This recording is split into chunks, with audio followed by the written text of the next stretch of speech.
Morning everybody. Today we're driving to the city of Brest, and all along the freeway these fortifications have started to appear from World War II. It's the old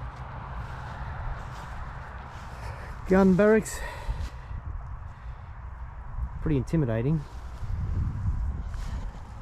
And you're coming over the hills behind here, seeing these things dug into the mountain, knowing there's some very nasty weapons sticking out those holes, waiting to blow you to pieces. Let's have a look inside. Whoa. Geez, they're tight. What's up here? Oh, like a vertical ladder to come in and out of the place. And here, well, there's two exits, two views. So that's what the soldiers would have seen. People coming across the fields. Oh, you can see the old heavy gun mounts are here. Oh, for the machine guns. Second smaller outlet here. Once again, they've still got the mounts in the ground for the machine guns. Scary stuff.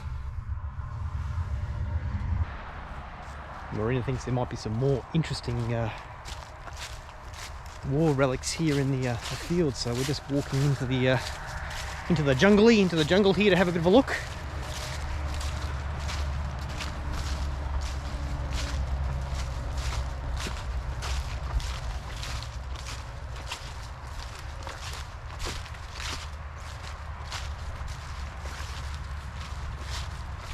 Something in the field here. No. No good? This is for relax. Just a bit more of a look through this fortification and all the, don't know if it shows up, there's enough light, but the roof and all the reinforcements here, they're actually train line rails from a railway.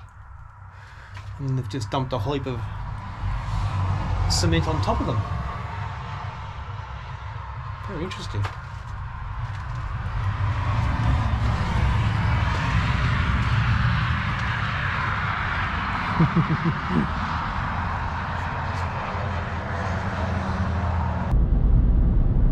Wow.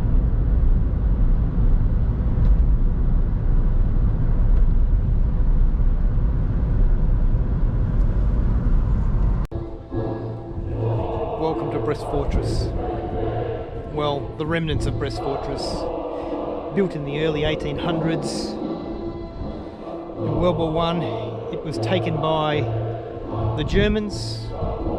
Then after World War I, it became Polish territory. In fact, this was Poland where I'm standing now, up until 1938. In fact, the Polish border is less than 1 kilometre from where we stand now.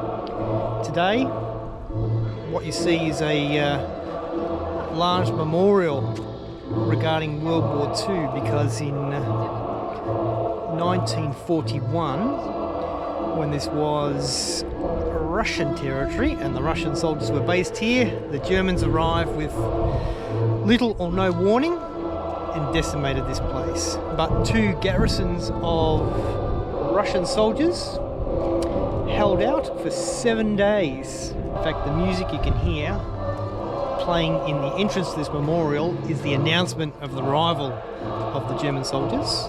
Now clearly this large concrete block with the Russian 5-pointed star cut into it, which is now the entrance to the fortress, is not original, but after the bombardment and the devastation of this place, they decided not to rebuild it, and they turned it into this memorial to celebrate the struggle of the Russian people against the Nazis. And it's a fantastic place. Let's go and have a look. This fortress complex actually occupies 4 square kilometres, and it was in the central region where the two garrisons of Russian soldiers were able to hold out the Germans for a week, despite the artillery bombardment being seriously outnumbered and basically having nowhere to go. They chose not to surrender and they kept fighting for a whole week.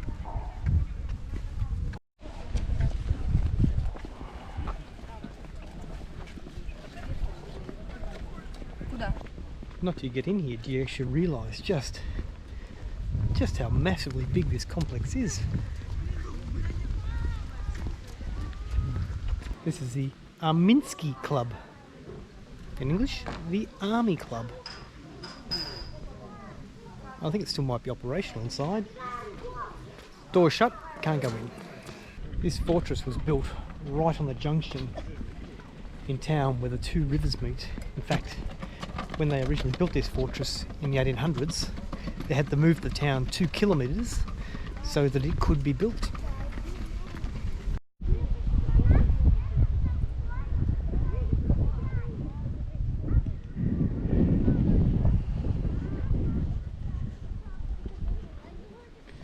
This statue here is called Thirst.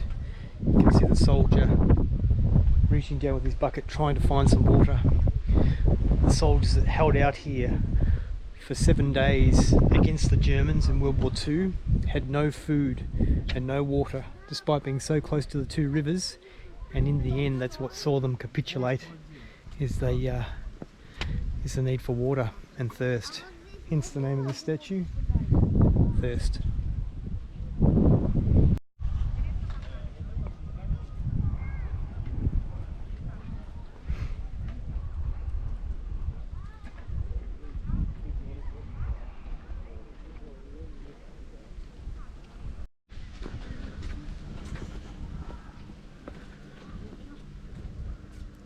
All the extensive damage to the garrison building walls remains from where all the small arms and artillery fire hit these buildings. They put the windows back in, new windows back into the buildings, but otherwise they've left them as they were.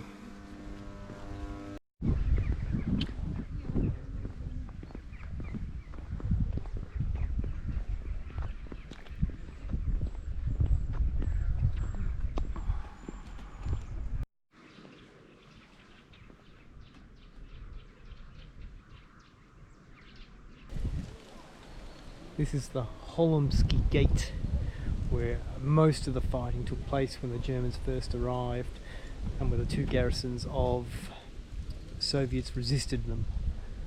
Have a look at the artillery pockmarks in the front of this building.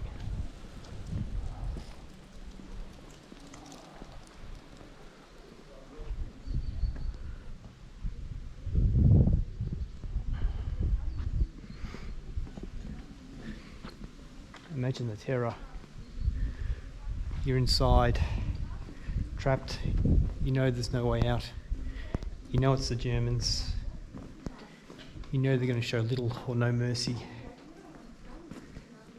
You know you're outnumbered. You know you don't have much ammunition. No water. No food. Pretty terrifying.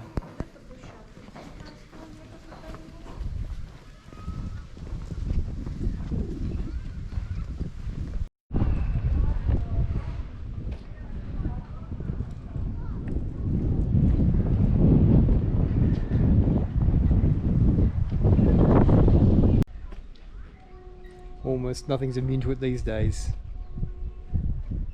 Souvenirs?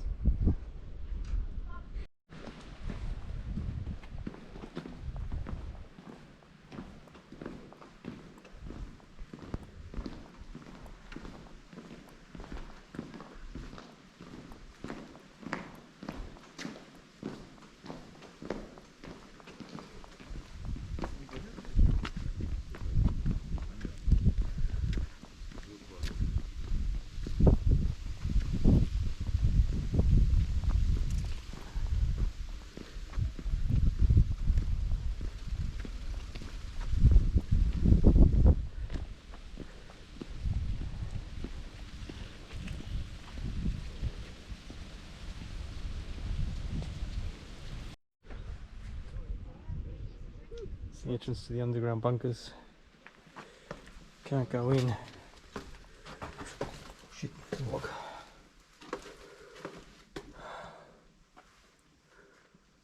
Horrific as always.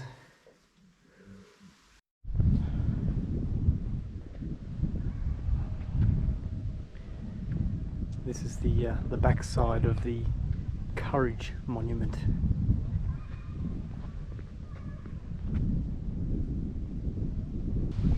This is the 100-metre high bayonet obelisk.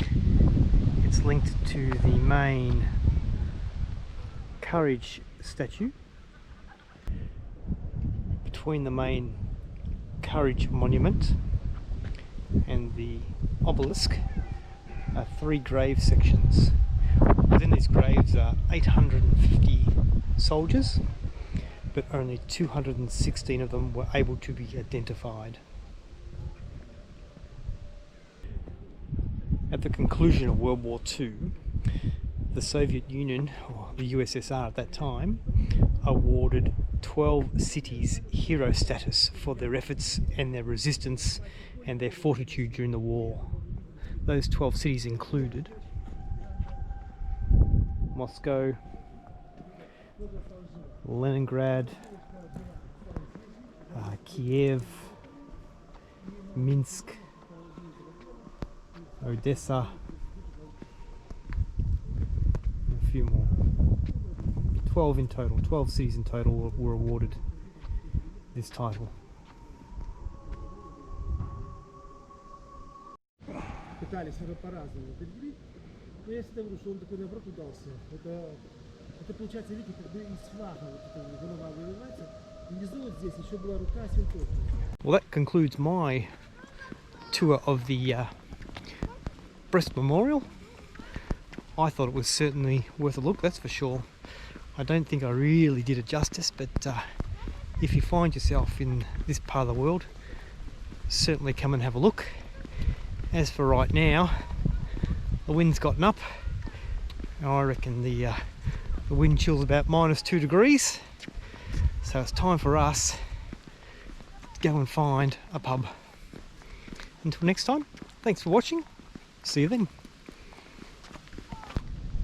Well, I thought we were done with our fort tours, but due to some good information from some locals, we found out about Piazza, which is basically fort number 5. Looks absolutely amazing. The one drama I've got is that it's now Monday, and the one day of the week this place is closed is Monday.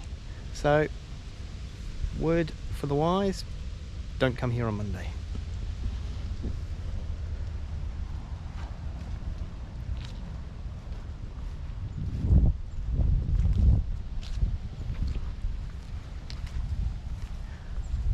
Looks absolutely amazing and interesting from the outside here. You can actually see guns in a couple of the openings within the fort. And, wow! And I'm told 500 meters that way is the border with Poland. Well, this time it will have to be our sign off on our Brest fort tours. We can't get in. They definitely won't let us in. This part of the world, there's no negotiation on these things. This place is closed Monday, you're not going in. Anyway, thanks for watching, have a good day.